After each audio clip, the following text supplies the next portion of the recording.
नमस्कार, मी विजया डोळे आदिनाथ ज्योतिष चॅनलवर आपलं सहर्ष स्वागत करते. आपण ह्या भागामध्ये स्पष्ट ग्रहामध्ये नक्षत्र कशी मांडायची, ती कशी शोधून लिहायची हे बघत आहोत. तर आपण अश्विनी नक्षत्रापासून ते विशाखा नक्षत्रापर्यंत आता भाग अ मध्ये आपण बघितलंय. आता अनुराधा नक्षत्रापासून पुढचा भाग आपण तसा सुरू ठेवतोय. तर आपण हा भाग बघूया. नमस्कार. आता आपण वृश्चिक राशीतलं पुढचं नक्षत्र बघणार आहोत. वृश्चिक राशी आणि नक्षत्र अनुराधा. वृश्चिक रास कोणाची आहे? तर मंगळाची आहे. आणि अनुराधा नक्षत्र कोणाचं आहे? शनीचं आहे. त्यामुळे उपनक्षत्र स्वामी पहिल्यांदा कुणाचा येणार? शनीचा. आणि महादशेप्रमाणे क्रमवार काय येईल? शनी, बुध, केतू, शुक्र, रवी, चंद्र, मंगळ, राहू आणि गुरु. आता काय झालं? याच्या आधीच्या याला किती होतं? प्रारंभ 3 अंश 20 कला 0 विकला. अनुराधा नक्षत्र हे इथून सुरू होऊन संपतंय कुठे? 16 अंश 40 कला 0 विकला. पूर्णच्या पूर्ण अनुराधा नक्षत्र वृश्चिक राशीत आहे, हो की नाही? म्हणजे 13 अंश 20 कला पूर्ण नक्षत्र ह्याच्यात मावलेलं आहे. मेष ते मीन राशीतली व्याप्ती काय आहे? तर 213 अंश 20 कला ते 226 अंश 40 कला ही वृश्चिक राशीतील अनुराधा नक्षत्रापर्यंतची व्याप्ती आहे. वृश्चिक राशीतलं पुढचं नक्षत्र आहे ज्येष्ठा. वृश्चिक राशीचा नक्षत्र स्वामी हे राशी स्वामी कोण? मंगळ. ज्येष्ठा नक्षत्राचा स्वामी कोण? तर बुध. म्हणून उपनक्षत्र स्वामी पहिल्यांदा कोणाचा येईल? बुध. मग क्रमवार कसेल? बुध, केतू, शुक्र, रवी, चंद्र, मंगळ, राहू, गुरु आणि शनी. वर कितीला समाप्त झाले अनुराधा नक्षत्र? 16 अंश 40 कला 0 विकला.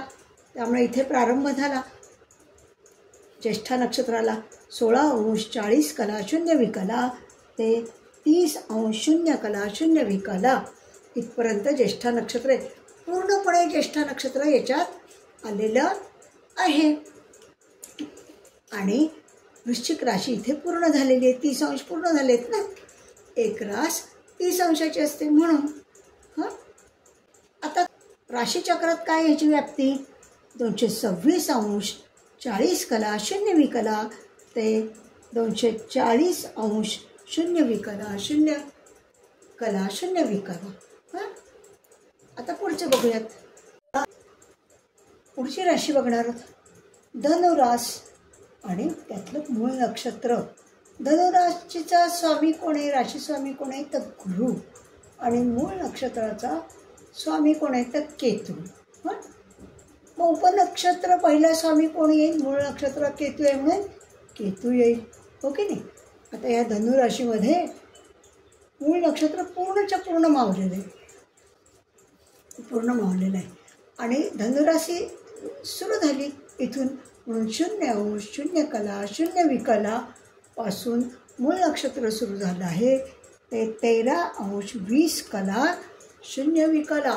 म्हणजे एका नक्षत्राची लांबी तिथे 13 अंश 20 कला. मूळ नक्षत्र पूर्णपणे धनुराशीत मावलेलं आहे. आणि राशीचक्रात कितीवर याची व्याप्ती आहे? 240 अंश 0 कला 0 विकला ते 253 अंश 20 कला 0 विकला. धनुराशीतलं पुढचं नक्षत्र बघूयात आपण. धनुराशीमध्ये पुढचं नक्षत्र पूर्वाषाढा. धनुरास हे कोणत्या स्वामी? गुरु आहे. आणि पूर्वाषाढाचा शुक्र आहे. पूर्वाषाढा नक्षत्र शुक्राच्या अंडर येतं. मग उपनक्षत्र स्वामी कोण झालं पहिल्यांदा? शुक्र. शुक्रानंतर पुन्हा क्रमवार रवी, चंद्र, मंगळ, राहू, गुरु, शनी, बुध आणि केतू. आता काय आहे, याच्यात मूळ नक्षत्राचे शेवटचे किती अंश आले होते? 13 अंश 20 कला 0 विकला. मग आता इथे सुरुवातीला 13 अंश 20 कला 0 विकला. आणि पूर्वाषाढा नक्षत्र कितीवर संपते? 26 अंश 40 कला आणि 0 विकला. हे पूर्वाषाढा नक्षत्र सुद्धा पूर्णपणे आलेलं आहे. मूळ नक्षत्र आणि पूर्वाषाढा नक्षत्र धनुराशीत पूर्णपणे आलेले आहे. आणि राशीचक्रात त्याची व्याप्ती काय? 253 अंश 20 कला ते 266 अंश 40 कला. आता पुढचं बघूयात. धनुराशीमध्ये उत्तराषाढा नक्षत्र. धनुराशीचा राशीस्वामी कोण? गुरु. उत्तराषाढा नक्षत्राचा राशीस्वामी कोण? तर रवी. आणि त्यामुळे उपनक्षत्र स्वामी सगळ्यात पहिल्यांदा कोणाचं होईल? रवी. त्याच्यानंतर क्रमवार कसं होईल? रवी, चंद्र, मंगळ आणि राहू.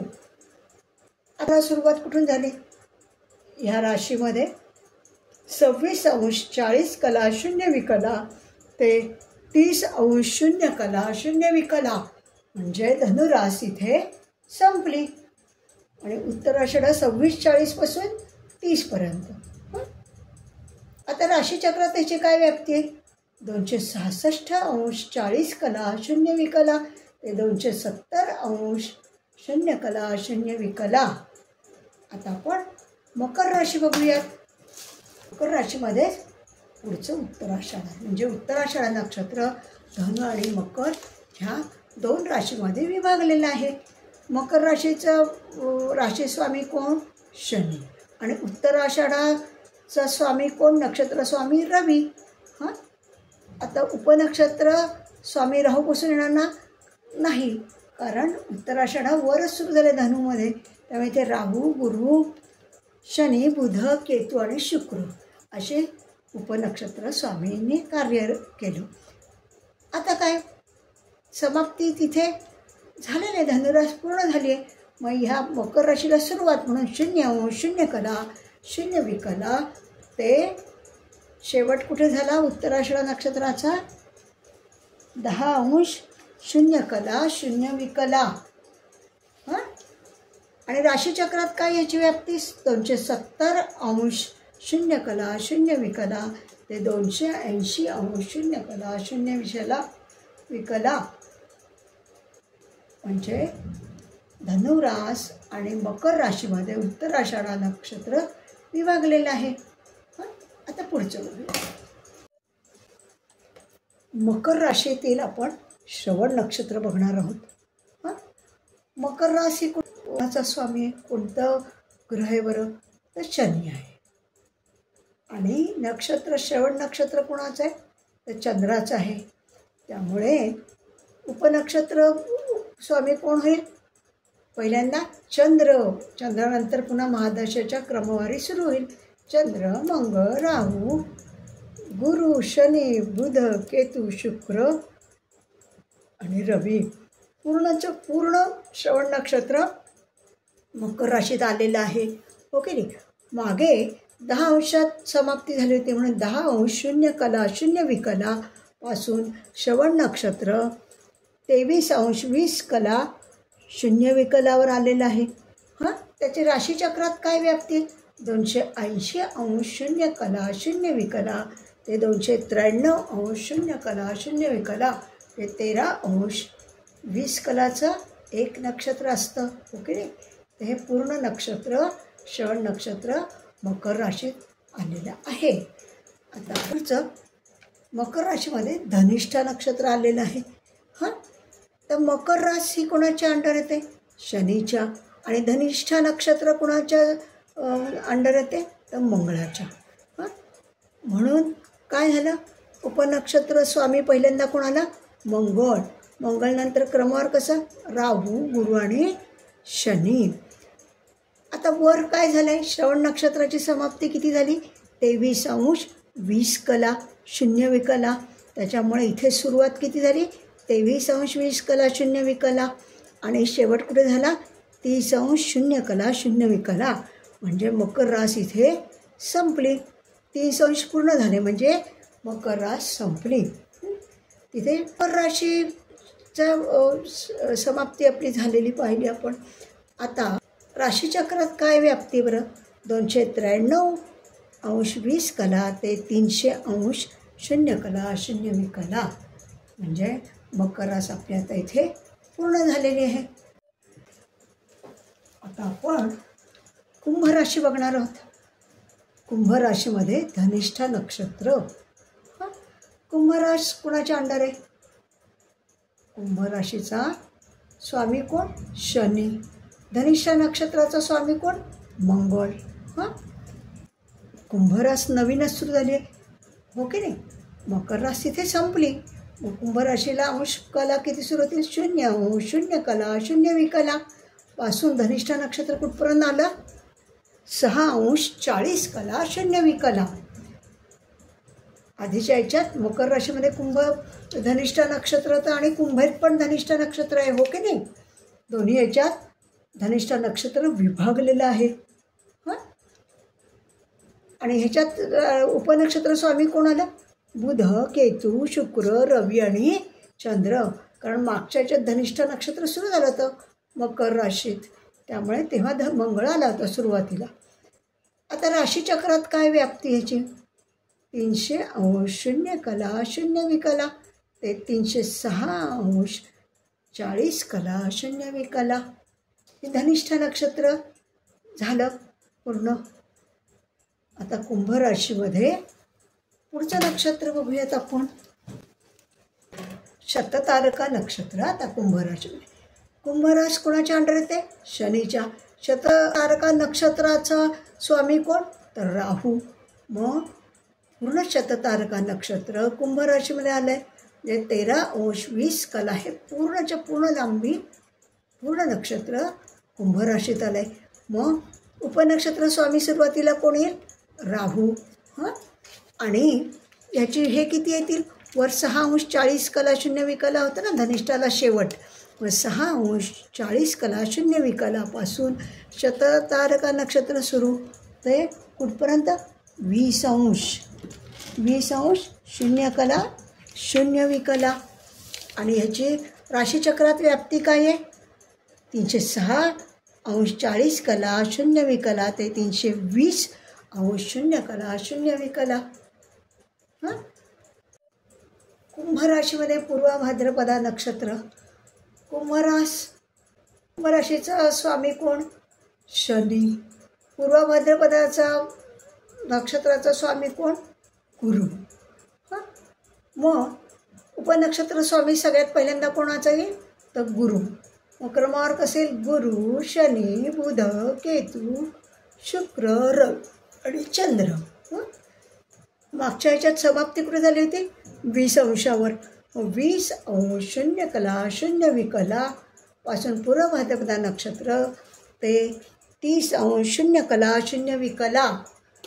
याच्यात पूर्व भाद्रपदा नक्षत्र ह्या अंशकलावर आहे. हे मात्र कुंभ रास संपलेली आहे. 30° पूर्ण झाले कुंभ राशीचे. आता राशीचक्रात त्याची काय व्याप्ती आहे? 320° 0 कला 0 विकला ते 330° 0 कला 0 विकला. आता पुढे मीन राशी बघू आपण. इथे पूर्व भाद्रपदा नक्षत्र आले. मीन रास कुणाच्या अंडर आहे? गुरुच्या. पूर्व भाद्रपदा नक्षत्र कुणाच्या अंडर आहे? गुरुच्या. आता त्याचा उपस नक्षत्र स्वामी पहिल्यांदा वर गुरु येऊन गेला आहे. आता चंद्र, मंगळ आणि राहू आहे. आता कुंभ राशीमध्ये पूर्व भाद्रपदा नक्षत्राचा शेवट पूर्ण कुंभ राशी झालेली आहे. त्यामुळे मीन राशीच्या सुरुवात आहे जे 0° 0 कला 0 विकला. इथून पूर्व भाद्रपदा नक्षत्र सुरू झालं आहे ते मीन राशी तिथीला संपतं ते 3° 20 कला 0 विकला. म्हणजे एक चरण पूर्ण मीनात आलेलं आहे, हो की नाही? आणि आता त्याच्यात हे काय राशीचक्र किती अंशावर आले बघा? 330° 0 कला 0 विकला ते 333° 20 कला 0 विकला. आता आपण पुढे जाऊया. मीन राशीमध्ये उत्तरा भाद्रपदा नक्षत्र आपण बघतो आहोत. मीन राशी कोणाची आहे तर गुरुची आहे. त्याचा राशीस्वामी गुरु आहे. आणि उत्तरा भाद्रपदाचा कोण आहे नक्षत्र स्वामी शनी आहे. मग आता सगळ्यात पहिल्यांदा उपनक्षत्र स्वामी कोणाचा आहे शनीचा. मग क्रमवार कसं येईल शनी बुध केतू शुक्र रवी चंद्र मंगळ राहू आणि गुरु.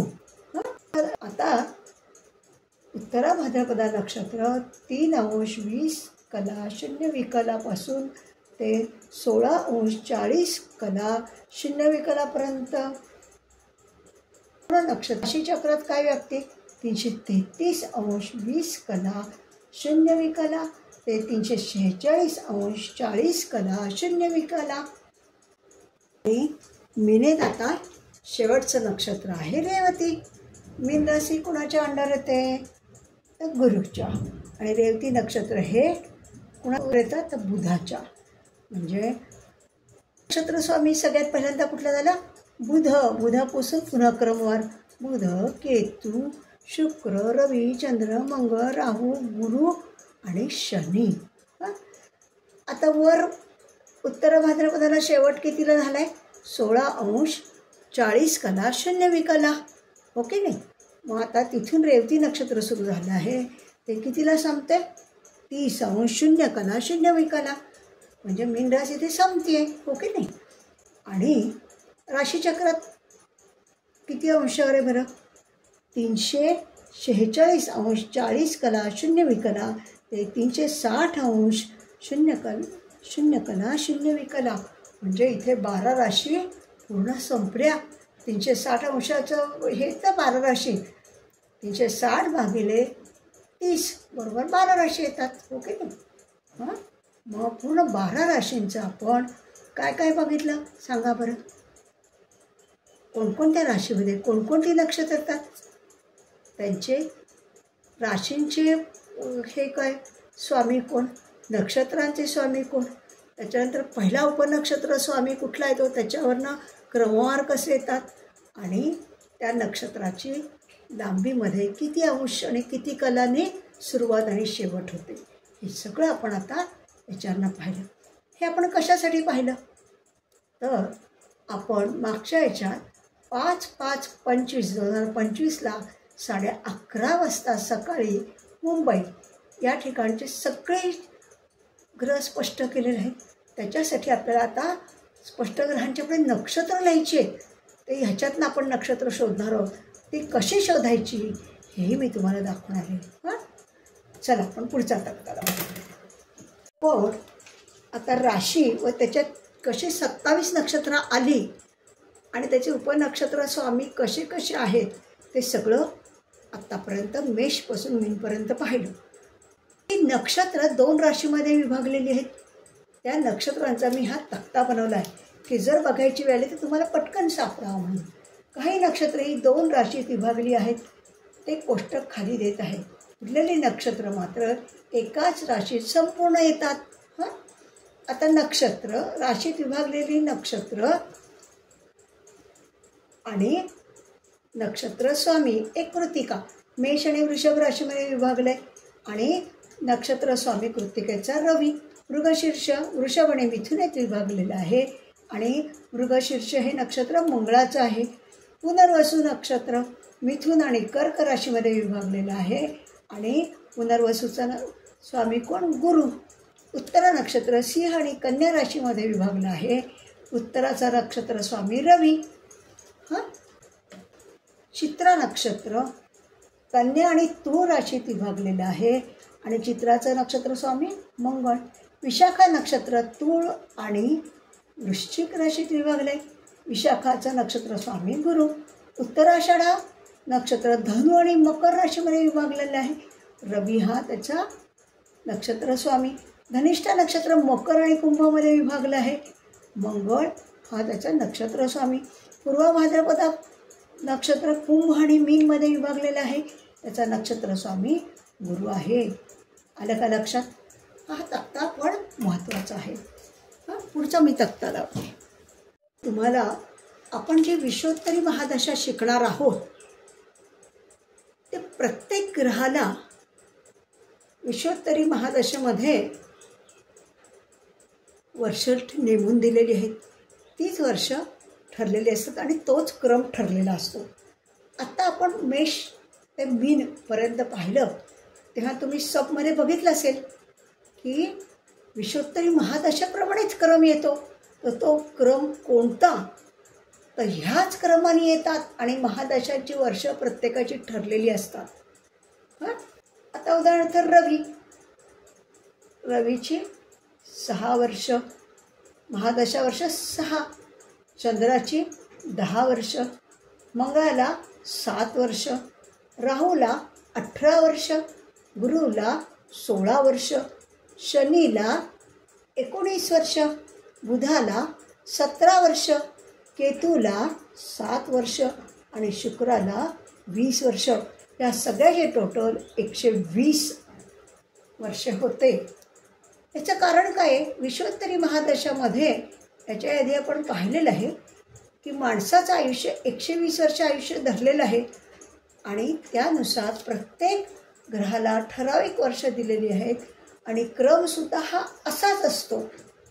रवीनंतर चंद्र, चंद्रानंतर मंगळ, मंगळानंतर राहू, मग गुरु, शनी, बुध, केतू, शुक्र आणि पुन्हा मग रवी. असेच क्रमाने महादशा येतात, विदशा येतात, अंतर्दशा येतात.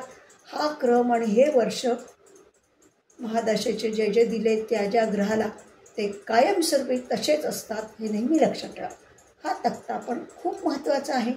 आता आपण रवी ते प्लुटो हे सगळे स्पष्ट ग्रह 5 मे 2025 सकाळी 11:30 मुंबई ह्याचे मागच्या याच्यात केलं होतं. हा आपण चार्ट भरलेला होता, राशी, अंश, कला आणि विकला ह्याने.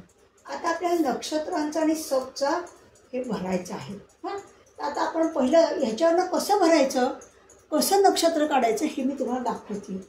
आता रवी, मेषेचा रवी किती अंश आहे? 21 अंश, 47 कला, 27 विकला. आता ह्याच्यात बघा बरं, मेष ह्याच्यात कुठलं? मेष राशीमध्ये भरणी नक्षत्र येतं. त्याला 21 अंश कुठे येत आहेत? बघा इथं बघायचं. 21 अंश हे बघा इथं आले. कुठे आले? स्वामी गुरु आणि सब किती? 20 अंश, 6 कला, 40 विकला ते 21 अंश, 53 विकला, 53 कला, 20 विकला. ह्यामध्ये 21 अंश, 47 कला आणि 27 विकला हे आलेलं आहे. म्हणून हे कुठलं नक्षत्र आलं? भरणी नक्षत्राला. त्याचं उपनक्षत्र स्वामी कोण आला? गुरु आला. मग आपण इथे काय लिहिलं? नक्षत्र भरणी आणि सब कोण लिहिला? गुरु लिहिला. आता सब कसं काढायचं हे मी घेणार आहे, पण आता आज पुढच्या भागात जर जमलं तर पुढच्या भागात घेते. या भागात काही जमेल असं दिसत नाही. पण आता चंद्र असं आपण दरवेळेला काढायचं. आता समजा एखादा ग्रह मेष राशीमध्ये, बरं का, मेष राशीमध्ये किती अंशात आहे सांगा बरं? 13 अंश, 48 कला, 0 विकलावर आहे. तर कसं बघणार? मेष रास. मग आता मेष राशीमध्ये 13 अंश कुठे आले? हे बघा 13 अंश. 13 अंश ते 15 अंशमध्ये येणार, कारण 13 अंश 48 कला आपण म्हटलं आहे. मग इथे 20पासून 15पर्यंत आहे. म्हणजे ह्या याच्यात कोणता आहे? भरणी नक्षत्रात शुक्र हा उपनक्षत्र स्वामी झाला. आलं का लक्षात?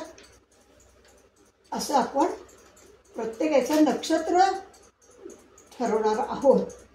आलं का? अजून मेषेच्या ह्याच्यात कोणी आहे का? म्हणजे आपण बघितलं असतं नाही. आता आपण दुसरं हे लावू आणि पुन्हा एखादं मीन ह्याच्यात जास्त आहे ना, आपण मीनेचं लावू आणि मग आणखी तुमच्या लक्षात येईल. बाकी काही नाही. मग आपण लगेच मेषेचे भरणी नक्षत्र आणि सब कोण? गुरु असं लिहिलं. मग असं याने आपल्याला नक्षत्र आणि उपनक्षत्र भरायचे आहेत. मीन रास घ्या बरं एखादी. आता बुध मीन राशीचा आहे बघा. 27 अंश, 23 कला आणि 42 विकला. आता बुधाला मीन राशीचं मी काढलं आहे.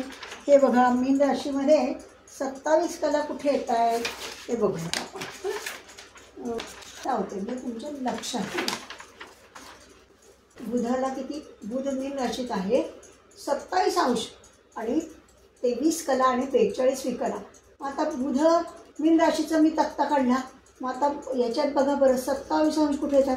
हे बघा इथे 26 अंश 6 कला 40 विकलापासून 27 अंश 53 कला 20 कला यामध्ये तो कुठला भाग बसेल 27 अंशाचा.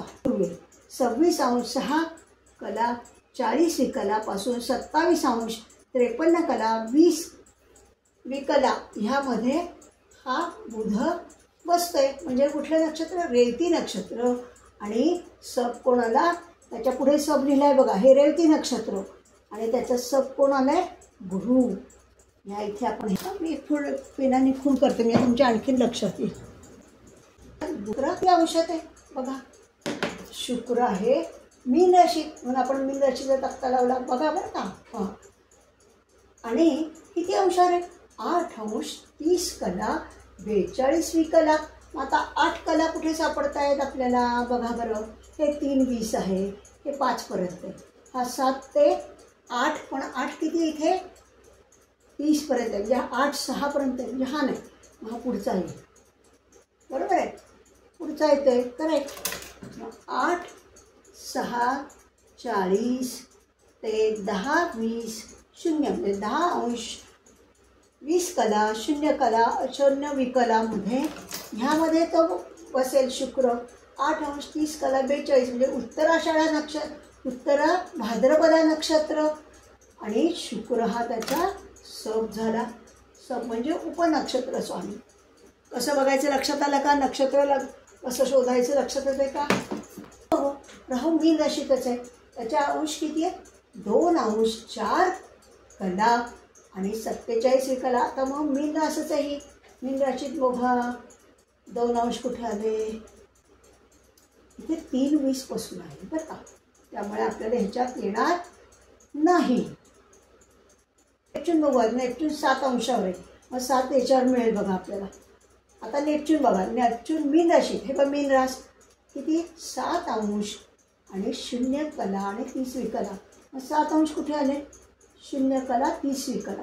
हे बघा इथे आलं 5 अंश 26 कला 40 विकला ते 7 अंश 20 कला 0 विकला. ह्यामध्ये तो आला नेपच्यून. काय हे बघा इथं आला. ते काय झालं आता सांगा. नेपच्यून काय झाला कुठल्या नक्षत्रात झाला उत्तरा भाद्रपदा नक्षत्र इथे लिहिलेलं आहे. आणि त्याचा सब कोण झाला शुक्र झाला. हे बघा कुठे 7 अंश 0 कला 30 येते. 7 अंश 0 कला म्हणजे इथून कुठे झाला 7 अंश 0 कला 30 विकला. म्हणजे 7 5 26 40 5 अंश 26 कला 40 विकला ते 7 अंश 20 कला 0 विकलामध्ये आला हा. म्हणून काय झालं उत्तरा भाद्रपदा नक्षत्र सापडलं. आणि कोण बुध. सब कोण आला तर बुध आला. आपण इथे लिहिलं बघा उत्तरा भाद्र नक्षत्र आणि बुध लिहिलं. आता आणि कोण आहे आपल्या बरं मीन राशीचं. मीन राशीचा राहू आहे तो 2 अंशावर आहे त्यामुळे हे नाही चालणार. याच्या आधीचं लागेल आपल्याला. त्याच्यात बघा राहू बघा मीनेचे 2 अंश 4 कला आणि 47 कला. आता 2 राहूच आला. सब म्हणजे उपनक्षत्र स्वामी. तो किती आहे 2 अंश. लक्षात आलं का. इथे आपण पाहिलं आपण स्पष्ट ग्रह काढले ते बघितले. आता आपण मीन राशीचं सगळं घेते म्हणून राहू घेतला. 2 अंश 4 कला 47 विकला. मग ह्या कुठे आला 1 20 0 ते 2 20 3 20 मध्ये येणार. म्हणून मग कुठलं आलं पूर्व भाद्रपदा नक्षत्र आणि सब कोण तर राहू. मग राहू ह्याचा बघा पूर्व भाद्रपदा आणि राहू आला. आता नेपच्यून झाला राहू झाला आणि शुक्र पण झाला. आता कोण घ्यायचं आपण पुढचं? असे सगळे आपल्याला ह्याच्यात भरायचे. ते कसे भरायचे आले लक्षात? आपले 12 मेष ते मीन असे सगळे 12 मी आज तुम्हाला दाखवले दिवसभरात, हो की नाही? पूर्ण हा भाग त्याच्यावर आहे. नक्षत्र कसं शोधावं आणि मग त्याच्यातनं किती अंशाला आरंभ आहे, कितीला समाप्ती हे बघितलं. त्याच्यानुसार आपले अंशकला स्पष्ट ग्रहाचे जे आहेत ते कुठे बसत आहेत, कुठल्या राशीत बसत आहेत, कुठल्या नक्षत्रात बसत आहेत ते बघायचं आणि त्यानुसार नक्षत्र लिहायचं. आणि इथे त्याचा पुढे सप लिहिलेला आहे आपण, हो की नाही? तो मांडायचा म्हणजे हा आपला चार्ट पूर्ण होतो. काय आता बघा, रवी मेषेत 21 अंश 47 कला 27 कला भरणी नक्षत्र. सब कोणाला? सब म्हणजे कोण? उपनक्षत्र स्वामी गुरु. चंद्र सिंह राशीचा 28 अंश 38 कला 39 कला उत्तरा फाल्गुना. आणि सब कोणाला? मंगळ. मंगळ कर्क रास 13 अंश 22 कला 0 कला पुष्य नक्षत्र राहू सब आला. बुध मीन रास 27 अंश 23 कला 42 कला रेवती नक्षत्रात आहे आणि सब त्याचा गुरु आहे. सब म्हणजे उपनक्षत्र स्वामी. आता गुरु वृषभ राशीत 28 अंश 21 1 कला आणि 0 कला. हे कुठे आलं? तर मृग नक्षत्रात आणि शनी त्याचा सब आहे म्हणजे उपनक्षत्र स्वामी आहे. शुक्र मीन राशीत 8 अंश 30 कला आणि 42 कला उत्तरा भाद्रपदा नक्षत्रात आलं आणि शुक्र त्याचा सब आला. सब म्हणजे उपनक्षत्र स्वामी. शनी मीन राशीत 4 अंश 3 कला 30 कला उत्तरा भाद्रपदामध्ये शनी त्याचा सब आला. केतू कन्या राशीमध्ये 2 अंश 4 कला 47 कला उत्तरा भाद्रपदामध्ये उत्तरा फाल्गुनीमध्ये गुरु सब आला. आता हर्षण वृषभ राशीमध्ये 2 अंश 20 कला 42 कला म्हणजे कृत्तिका नक्षत्रात आलं हे आणि गुरु त्याचा सब म्हणजे उपनक्षत्र स्वामी आला. आता नेपच्यून मीन राशीत 7 अंश 0 कला 30 कला उत्तरा भाद्रपदा नक्षत्रात आणि बुध त्याचा सब म्हणजे उपनक्षत्र स्वामी. प्लुटो मकर राशीमध्ये 9 अंश 15 कला आणि 0 कला उत्तराषाढा नक्षत्रात शुक्र हा त्याचा सब झालेला आहे. हे मी 12 जे मेषपासून मीनपर्यंत सांगितले त्याच्यातून आपल्याला कोणती रास आहे, त्याच्यात किती अंशामध्ये तो नक्षग्रह मावतो ते बघायचं. मग ते कोणत्या नक्षत्रात आलं आहे आणि कोण त्याचा सब आहे जे उपनक्षत्र स्वामी समोर लिहिलेले ते बघायचे आणि ते ह्या तक्त्यात मांडायचे. येत आहे का लक्षात? हां, आपण ह्या भागामध्ये जे आपण स्पष्ट ग्रह केले ते मागच्या भागामध्ये 5 मे 2025 11:30 सकाळचा जन्म आणि मुंबईतला जन्म याचे सगळे स्पष्ट ग्रह केले होते. स्पष्ट अंश कला विकला सगळं लिहिलं होतं. राशी लिहिल्या होत्या, तक्ता लिहिला होता आपण. त्याच्यात आपल्याला नक्षत्र शोधून मांडायचे. ती कशी नक्षत्र त्याच्यात मांडायची हे आज आपण शिकलो किंवा आपण अभ्यासला येतो. त्यासाठी मला मेषपासून मीन राशीपर्यंतचे सगळे 27 नक्षत्र आपल्याला अभ्यासावे लागले. ते कोणत्या नक्षत्रात आहे, कोणत्या राशीत आहे, त्याचा सब कोण, त्याचा राशी स्वामी कोण, त्याचा नक्षत्र स्वामी कोण, हे सगळं ह्याच्यात आपण बघितलेलं आहे. आणि त्याच्याशी आपण काय केलं मग? हे सगळं 12 राशीतनं कसले तक्ते मी तुम्हाला दाखवले ते फार महत्त्वाचे आहेत बरं. ते तुम्हाला वारंवार लागणार आहेत. मग एखादा स्पष्ट ग्रह केल्यावर तो कोणत्या राशीत आला, कोणत्या नक्षत्रात आहे, त्याचा सब कोण आहे म्हणजे उपनक्षत्र स्वामी कोण आहे हे बघायला आज मी तुम्हाला शिकवलं आहे. समजा रवी हा कुठल्या राशीत आहे? वृषभ राशीत आहे. मग काय बघणार आपण? वृषभ राशीचं पान काढणार. 12 राशीमधलं वृषभ राशीचं पान काढणार. त्याच्यात काय करणार? तो किती अंशावर आहे? समजा 13 अंश 40 कला 10 विकलावर. तर मग ते कशात मावतं? राशी ते कोणत्या आरंभ आणि समाप्ती ह्याच्यात बघायचं.